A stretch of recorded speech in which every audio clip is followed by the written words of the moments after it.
দামের উত্তাপে পুড়ছে সবজির বাজার। ঝিঙা, চিচিঙ্গা, পটল, কাকরোল, ঢেঁড়স সহ প্রায় সব সবজি বিক্রি হচ্ছে ৮০ টাকার ওপরে। রাজধানীর কারওয়ান বাজারে টমেটো ১৬০ থেকে ১৭০ আর কাঁচামরিচ ১৪০ থেকে ১৬০ টাকা দরে বিক্রি হচ্ছে। ক্রেতার নাগালের ভেতরে আছে শুধু পেঁপে ও কচুমুখির দাম।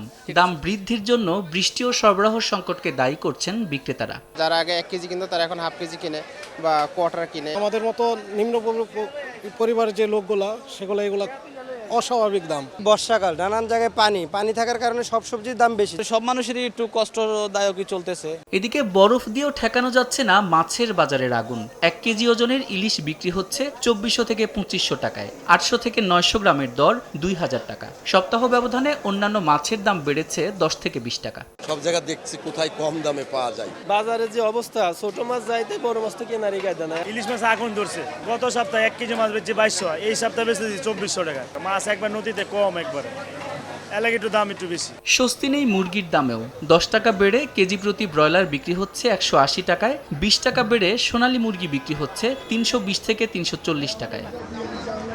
সাদিক হাসান ইমন, সময় সংবাদ, ঢাকা।